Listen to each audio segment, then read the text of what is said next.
I'm a trad wife and I wear a day collar. My day collar is a daily sign of submission for us. It is a deeper level of connection than a wedding ring. Hello everyone, my name is Evie Lupine. Welcome back to my channel, and today I have another video for you all, and today we are talking about TikTok because there have been some developments on that website that leave me concerned. And I have maybe had nightmares about this in the past, that I would say this in a sentence in a video, but it is happening for real. The trad wives are wearing day collars now. Not all of them, okay? It's not like a widespread thing in the movement, but it's being talked about enough and it's getting enough of a spotlight that like we need to like nip this in the bud and have a conversation about it now, because I have seen how this has played out in other realms when we have not talked about this as soon as possible. So we're gonna have a conversation because there was one creator in particular who actually had a quite small account who made a video talking about the fact that she is a trad wife and wears a day collar as a sign of her submission towards her husband. And this got 9, almost 10 million views. This got lots of engagement, lots of people responding to it, and it has been a clusterfluff because you have the original content, you have other trad wives agreeing with it, you have people that are anti-trad wife being like, oh my god, this is horrible, you have anti-kink people being like, I hate this because it's anything involving submission, which is always bad, you have people that are trying to critique it without being in the BDSM community and like actually making the problem of misinformation worse, and then somewhere at the bottom you have actually kinky people responding to this. And I would like to contribute my voice as somebody who is kinky, that has worn a 24/7 collar before, and oh my goodness, there's so much going on here. So I do want to say before I get into it, the account, again, that posted this, that started this whole conversation, was and still is quite small. This has blown up way beyond anything they have posted before. They have gone back to talk about this again like 3, 4, 5 times. They are not leaving this well, and I don't expect that they will leave this well of content because it has gotten so much engagement for them. And they have posted in the past about needing to get 1,000 or 2,000 more followers because they're trying to get monetization on TikTok to be able to maybe make some money for their family because they need to get out of debt because whatever reason.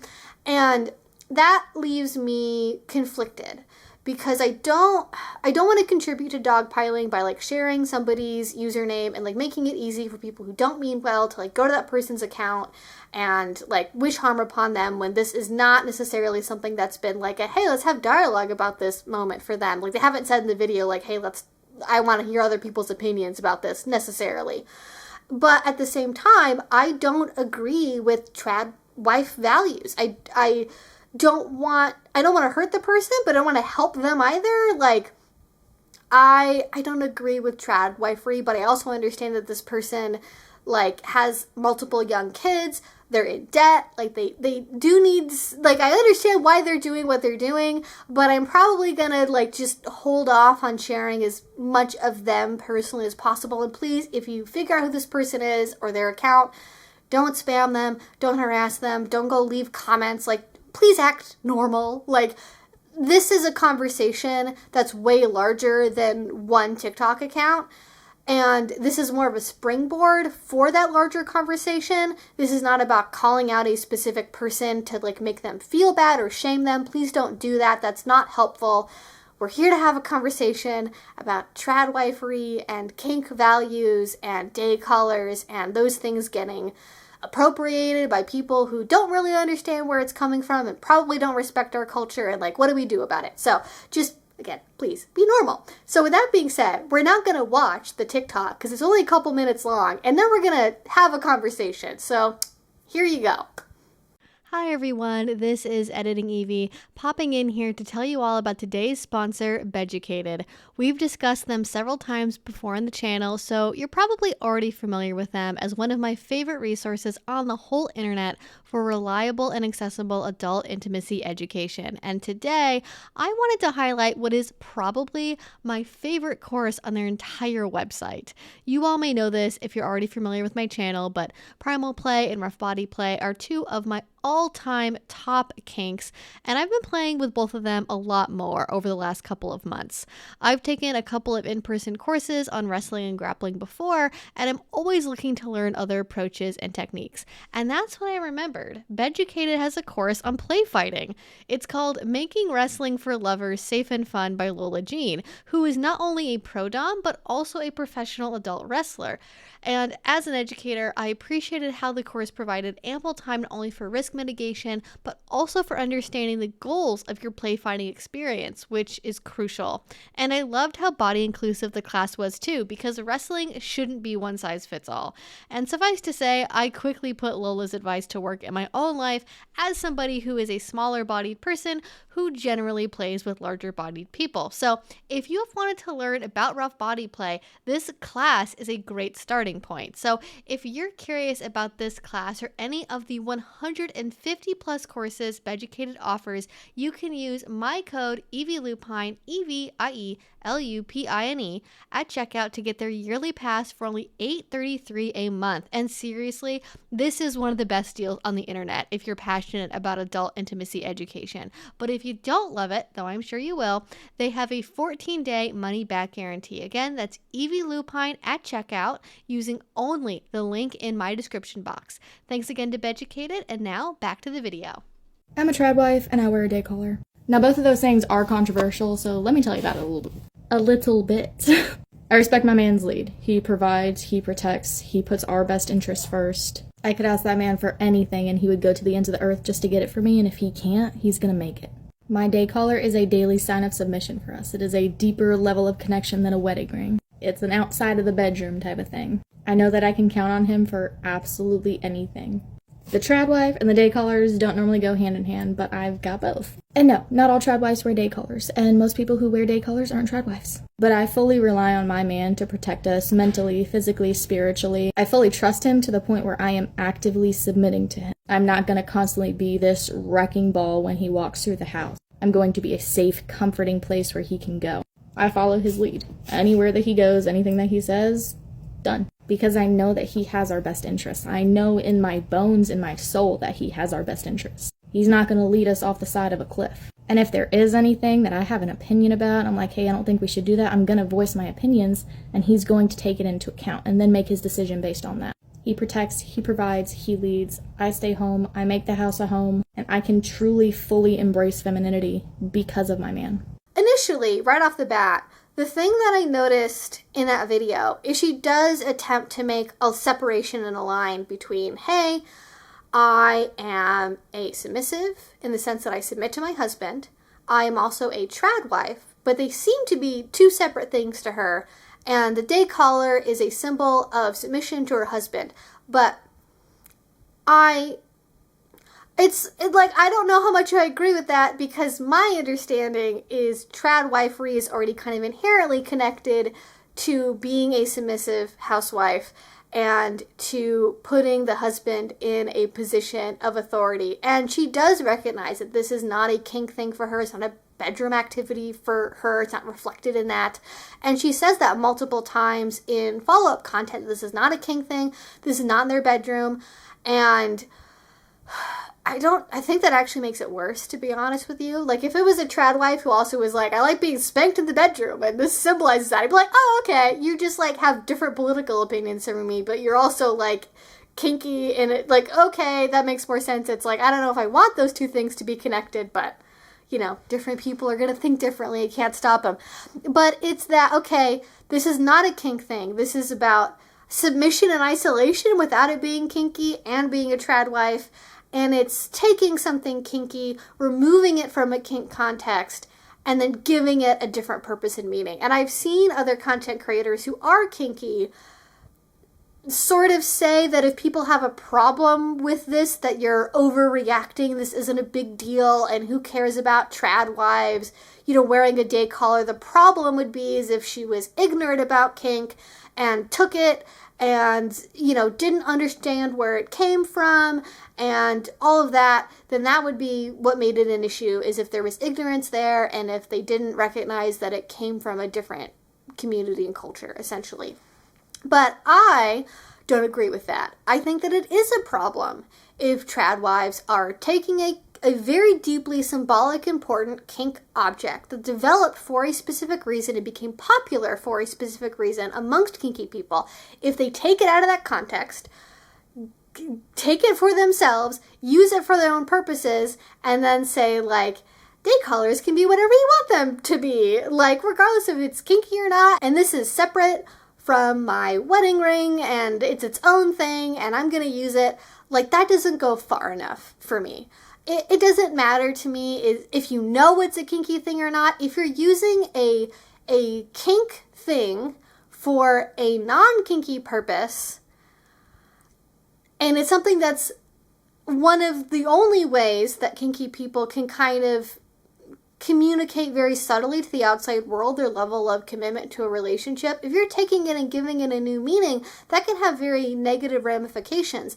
And one of the issues that we've had with this conversation is we've had people that, because of the fact that there's like non-kinky people like talking about this and attempting to like educate people about what day collars really are, you see people, as a result of this outrage, now turning to people who are kinky, who are wearing day collars, assuming that they're a trad wife before they assume that they're kinky, and judging them for being a trad wife, and assuming that they're lying about it if they say that they're not. And like, that's a huge freaking problem. Like, this is why we don't want these streams to be crossing, is it's causing confusion and it's not helpful.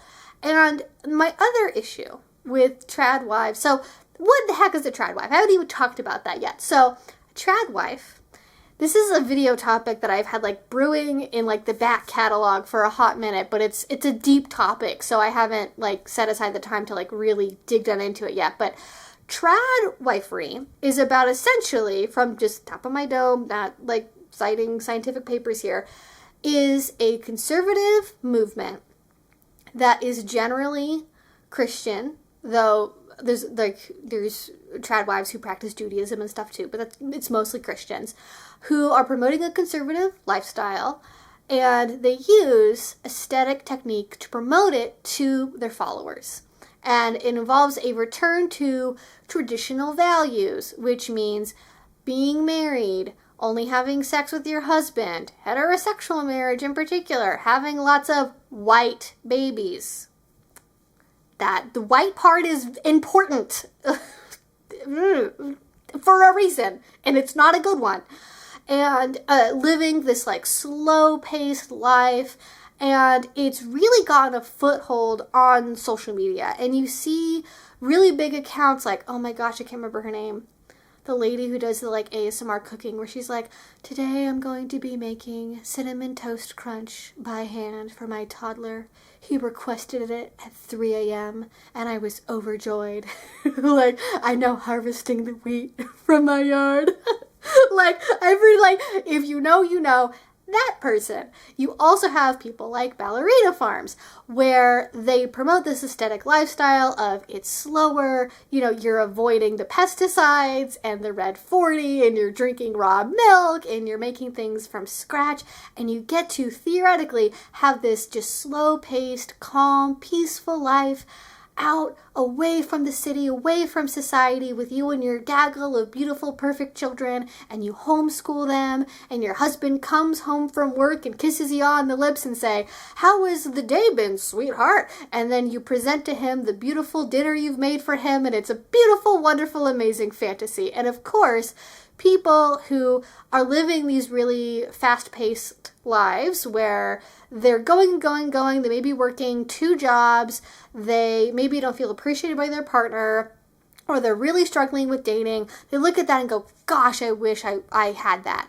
And it's seen as this like really beautiful alternative where it's like modern life with the dating apps and the city is terrible. Whereas a return to domesticity, a return to traditional living will save you from the ills of society. It's like, go back to that.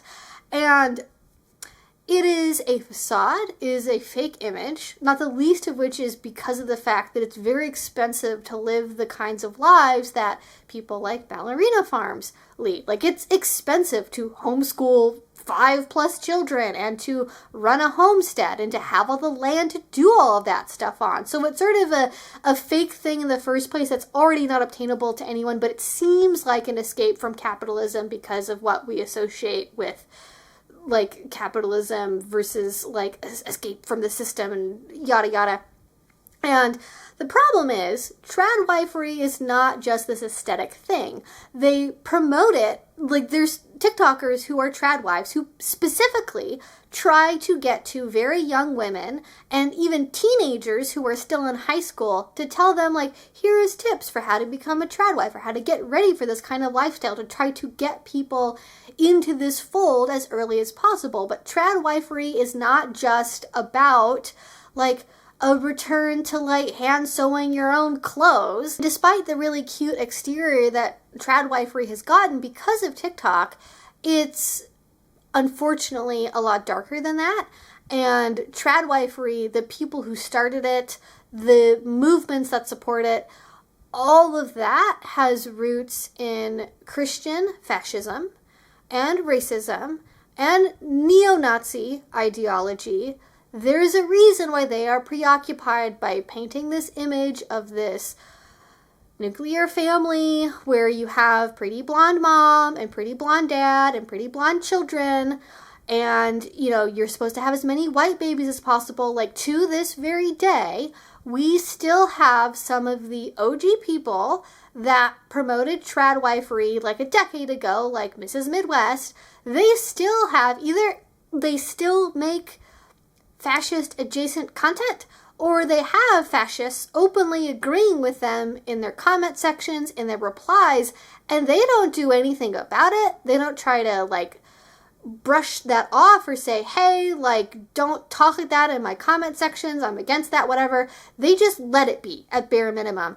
And I've even seen them like say things like, it's white baby summer.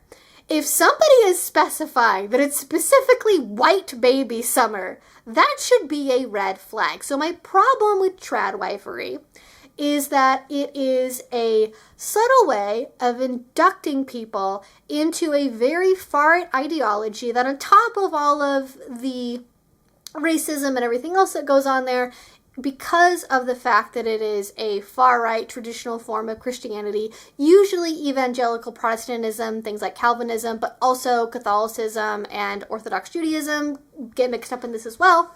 You have people that are being led down this path where they're also going to be told things like it is the duty of a wife from God to submit to the husband's authority no matter what, that divorce is inherently wrong, that it is your duty to have as many children as possible, basically no matter what, that birth control is wrong, that no matter what your husband does to you, there's no reason to ever get divorced, whether it's abuse or cheating or anything. You're just supposed to pray away all of your problems, that you can't trust the government, you can't trust vaccines, you can't trust science or medicine or schooling or anything. All of that is evil and wrong and bad and is of the devil. I am not kidding you when I say that tradwifery is deadly, because it leads to people being trapped in physically abusive relationships with no outside support. And in fact, their outside support will tell them to stay in that relationship and simply pray more, or to submit more, to be more meek.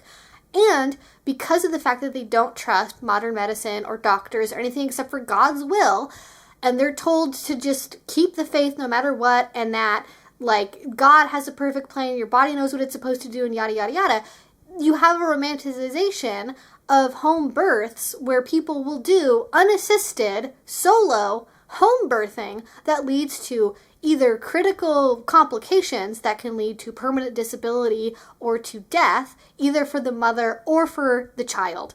And people have died because of the tradwife movement. That's why I don't want it to be associated with kink. That's why I don't want our symbology to be mixed up in this, because I don't want what's really important to me and my culture to then shift into also being a symbol for people who promote death and fascism. Like, that seems extreme, but that's where it goes for me.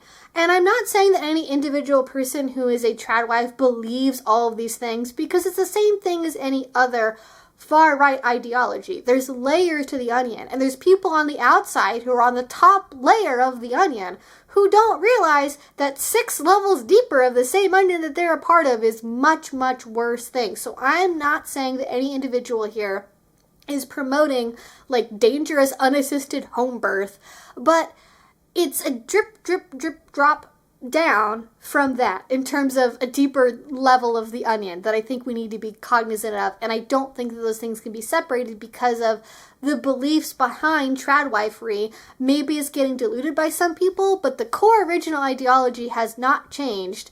And it's troubling. So this is all more or less from the top of the dome on tradwifery, maybe a more detailed video about that later. But I want to move on from that because this is the thing with having somebody who's on like the outer layer of the tradwife onion, like talking about this, is this content creator has like said things that I relatively agree with, that I think are like okay ideas. Like, she doesn't seem to be like openly homophobic. She's not anti-kink. The one time that I hear her mention like actual kinky people, she essentially says like, oh yeah, they can do that, it's totally fine, like in a non-judgmental way, which if you're a Christian, like only God can judge. So like, good for following that principle. And also when she talks about her relationship, she talks about how, you know, her voice isn't silenced and she's allowed to express her opinion, and she is allowing her husband to have leadership over her in their relationship. And I think all of those are good things. Okay, those are all things that I can agree with. But there's things underneath that, again, a little drip drop down, that are like, okay, we have some surface stuff I can agree with, but then when you dig a little bit deeper, things are troubling. Like, there's one video where she's, I think, follow-up talking about the day caller again, where she mentions that something she does as a act of submission towards her husband is that she does not withhold intimacy. And this to me is a major red flag.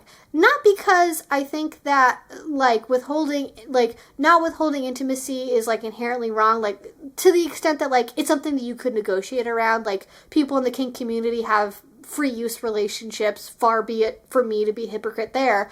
The issue is that this is a very common thing with trad wives. You have a lot of people that are influencers in the trad wife space where they will say that they'll cite scripture, and they will say that it is your duty as a spouse to provide for your husband physically, and you should be joyfully available whenever, wherever he wants. And if you don't do that, don't be surprised if he gets angry at you, steps out on you, does other things, gets physically violent, because, God designed a virile man to have certain urges, and it's your job as a feminine woman to be able to satisfy them. Of course, there's a corollary to that, which is like a man and a wife are supposed to be equally yoked, and the husband's body is also supposed to be the wife's body, so he's also not supposed to say no to her, but that part doesn't get talked about for some reason. Wonder why. And again, not saying that this person specifically believes all the way down to the deeper level of that, but when you get into movements like this, as you get sucked down into them deeper, the core message is, it is your godly duty as a wife to never say no to your husband. So that was a little bit of a red flag. And I think something that I haven't really seen anyone else talk about, and this is key in tradwifery, and I think one thing that delineates it from kink, is there's an inherent tie between femininity and submission and masculinity and dominance. Femdoms, queer relationships, non-binary people, trans people, where do they fit into this scenario? Who knows? And I'm not saying that they have to make room for all different possibilities in their individual relationship, because, they're not a non-binary person, so why would they? But when you very closely link together one gender expression with one side of the slash, and the other gender, because you exist in a strict gender binary with the opposite side of that coin, I think that gives people a misunderstanding of what submission is about. Because submission is not, I've seen, there's other people who think differently about this, but for my 2 cents, I do not like promoting any sort of gender essentialism within kink. I think if you believe that one gender is inherently submissive and one is inherently dominant, and that's how it is forever, for all of time, for everyone, that's really dangerous. That is what, like, alpha males talk about. That's what, like, Andrew Tate talks about, that, like, women are meant to be, like, dominated, and in nature, they just, like, want to be taken. It's like, oh, God, no, don't like that. Maybe let's not promote that. It's an individual person-by-person thing. For some people, their submission taps into their relationship with femininity or with masculinity, too, because you can be a masculine submissive, you can be a female dominant, your femininity. Like, I would argue that, like, a mother archetype can be very dominant. It can also be submissive, but, like, I don't think Mama Bear is necessarily entirely submissive, you know what I mean? And the other bigger issue with tying this into something as essential as gender, as fundamental to who you are, I think that makes it a lot harder to step back when things are going wrong. They talk a lot in their content as a defense of their choice to wear a day collar for their husband, that I trust him totally, and he leads our house, and I know that he always has our best interest in mind, and so I default to what he wants to do because he knows what's best for all of us, and I submit to his leadership because I know that I can rely on it. And that's a beautiful idea, but that's not practical reality.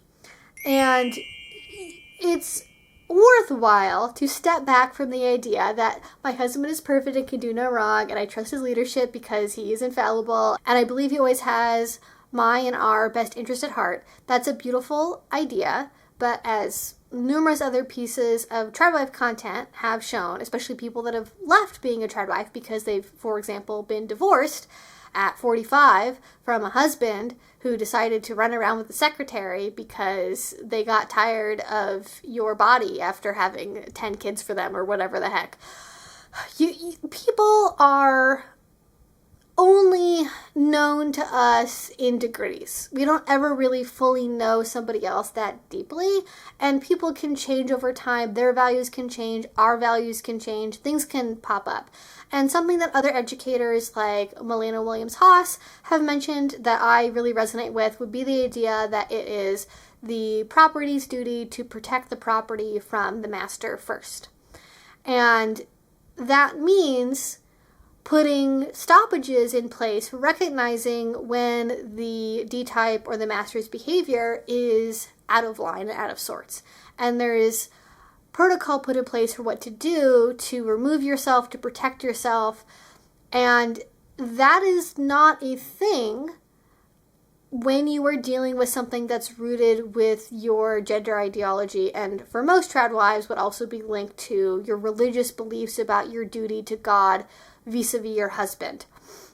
And what do you do with negotiation? What do you do with consent? What do you do with safe words? What do you do with having a plan for, like, if something goes wrong or somebody's really sick or suddenly your husband, like, gets into massive gambling debt, or they have some kind of other problem that really greatly impacts the family that they absolutely refuse to get help for? What do you do in those really difficult scenarios? And those are conversations that we have in the kink community when we're developing long-term 24/7 relationships, that when you are doing tradwifery in isolation from the kink community, when you don't have that support system, when you're not using those other tools that go along with having a day caller for a lot of people, you are missing on the safety steps.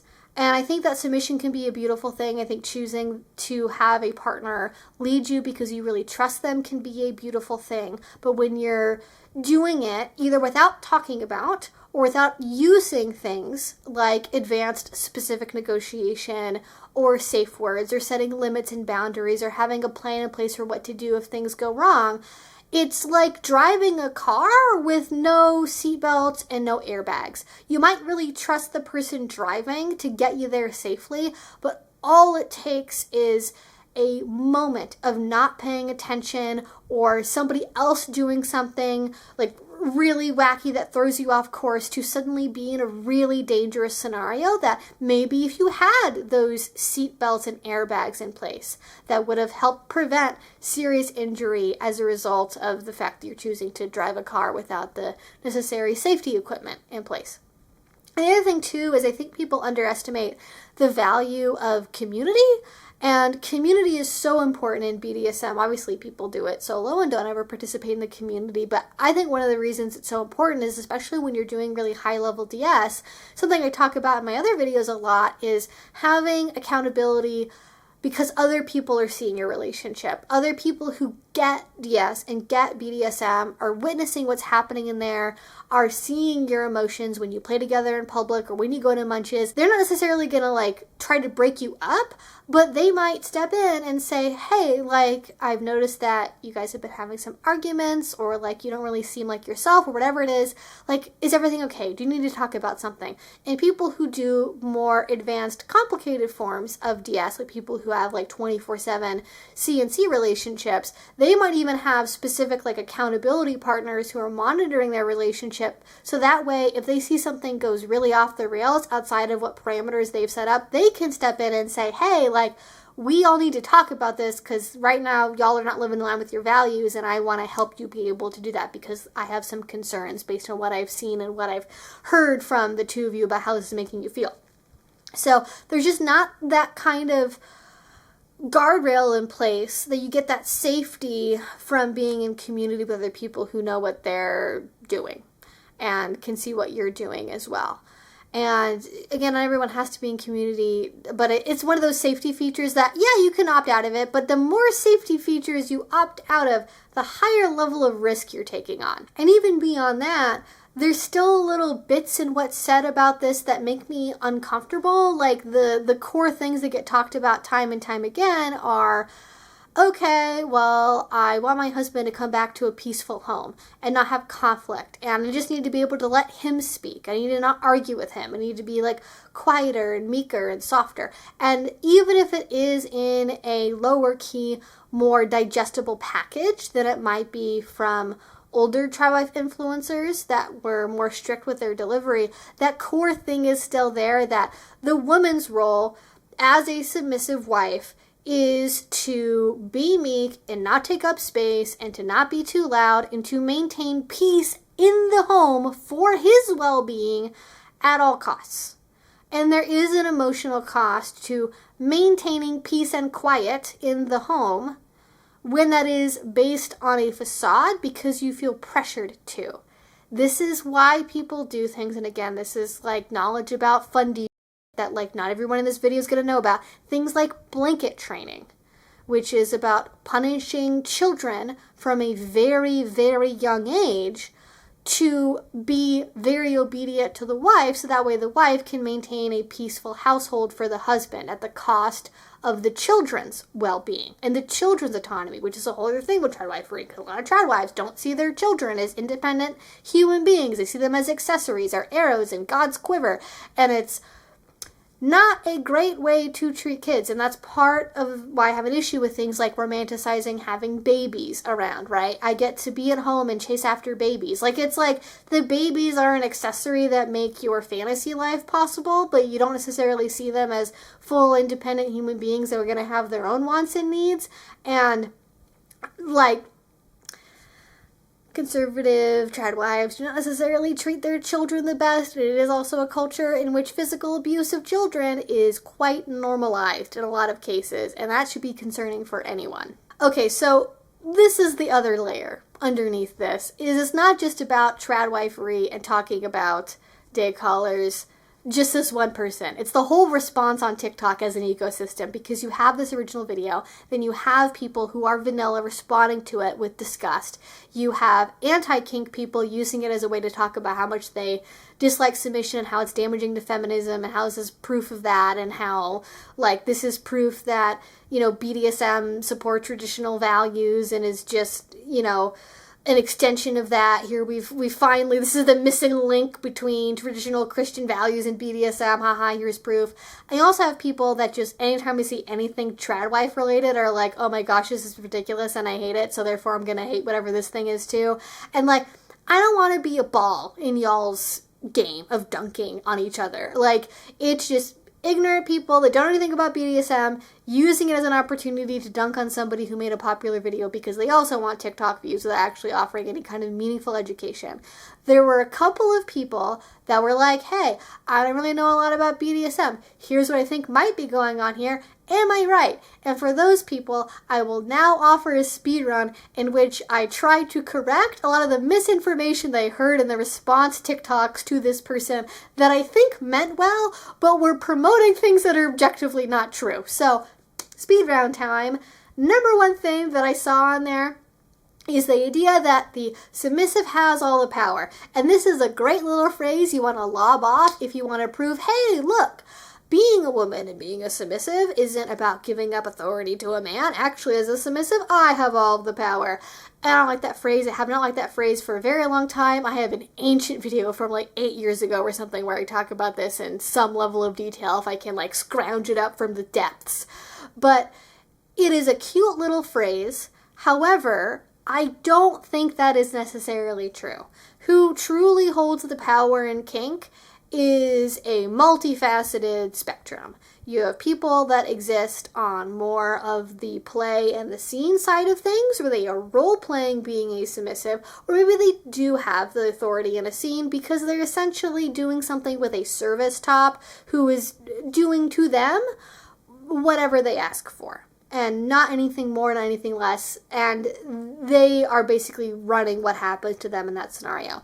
You have people, which you think are the bulk of people who do DS, that have a core base of an egalitarian relationship where both people are coming in as equals, and that does not mean that all of the power gets transferred over to the submissive. It is two people who see each other as equals first, negotiating in what specific intentional ways power is given up or redistributed in their relationship, but it's not giving over all the power one or the other. Then you have people on the other far end where the dominant truly does have all of the power and authority. You see this more in like 24/7 MSOP authority transfer type relationships where it's like they would scoff at the idea that they're either egalitarian or that the submissive has all the power, because for them that like isn't like real DS or real like authority transfer or power exchange to them.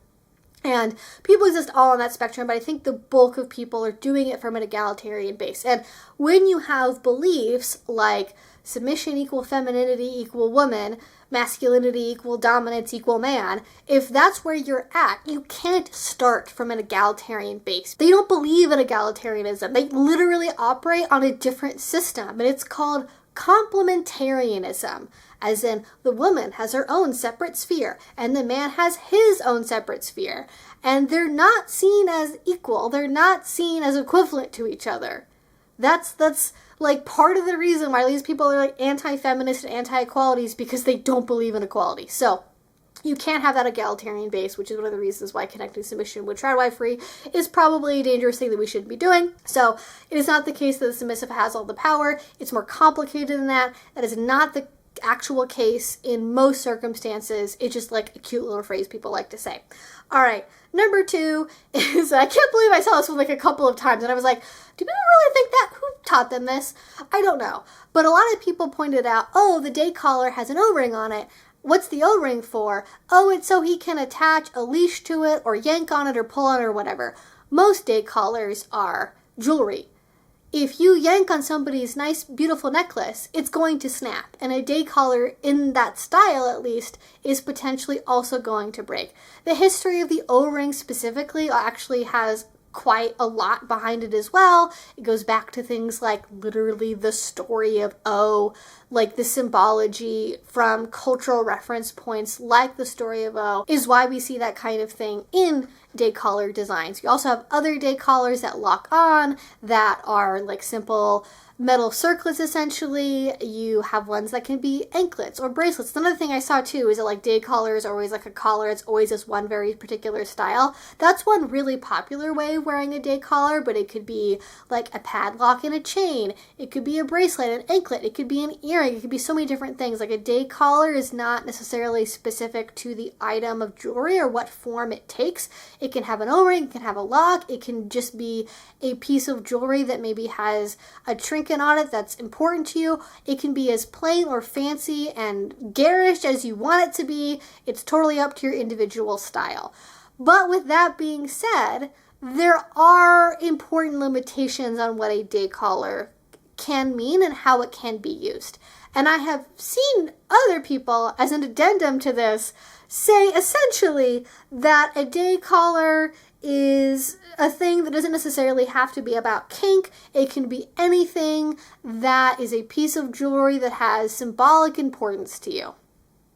A day collar is not just something that exists in order to have general symbolic meaning in any old person's life. If you want to give yourself a piece of jewelry or a loved one a piece of jewelry that has some kind of meaning, like with a promise ring or a piece like a forever bracelet or whatever, do that. But don't call it a day collar because it's not. It's called a day collar because it references a BDSM relationship in which there is power exchange of some kind, because you can't, and the reason why these exist, apparently people don't know, is because you can't wear the big honkin' leather collar out to the grocery store or to your job as a secretary. So you need to have something subtle you can wear all the time if you want to have something you don't ever have to take off. Some people will wear 24/7 like leather collars, so that's like pretty atypical. And also, it was popular in various pieces of early BDSM fiction to have like metal collars and other things that had symbols that we now transmuted into day collars, and our designs for day collars reflect those things, like I already mentioned. So day collars serve a practical purpose, and they are meant to symbolize specifically a DS relationship, and that could be with a ring or with a collar, with a necklace, with an anklet, with an earring, could be a bunch of different stuff. And if you want to have another piece of symbolic jewelry for you that's vanilla, go for it, but don't call it a day collar because that's not what it's for. And one of the other big reasons why we have day collars is because if you have a DS relationship in which you're not married, you don't have an outward symbol that's culturally understood to reflect the depth of your relationship. This is why people will say, well, a day collar is like a wedding ring, but for BDSM. And I think that's another trite phrase that people say. I think a day collar can mean whatever you want it to mean. It doesn't have to mean like literally a wedding ring, but it plays a similar role in that a wedding ring is an outward signifier of your commitment to a relationship, and a day collar is an outward sign of your commitment to a relationship that's more subtle, that you can wear in public. It's more of an internal reminder that won't make other people around you upset or call the cops on you or cause you to be fired at work. So that is why they exist. They can take many different forms. And this is why I find it odd that a married trad wife would wear a day collar, because you already have a wedding ring.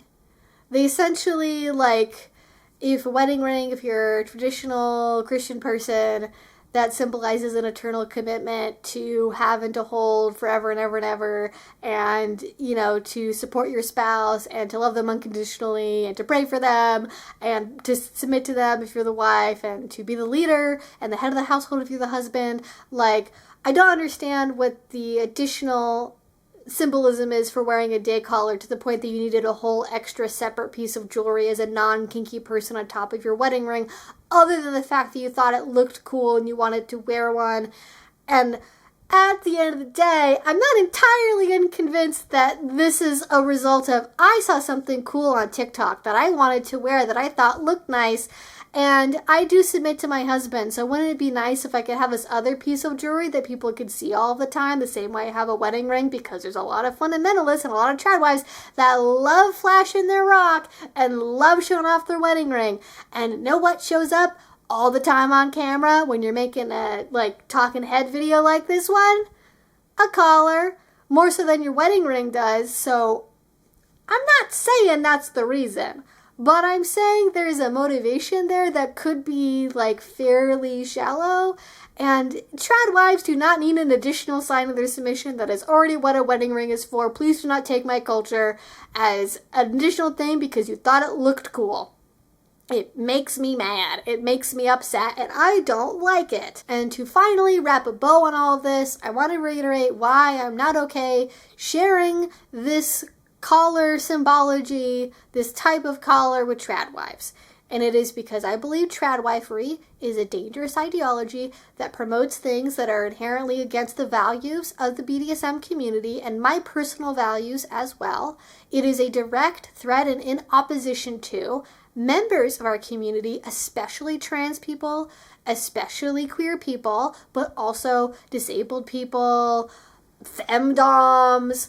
Like, there are virtually every member of the BDSM community that is not a married, white, Christian, DS couple who has children and does not use birth control.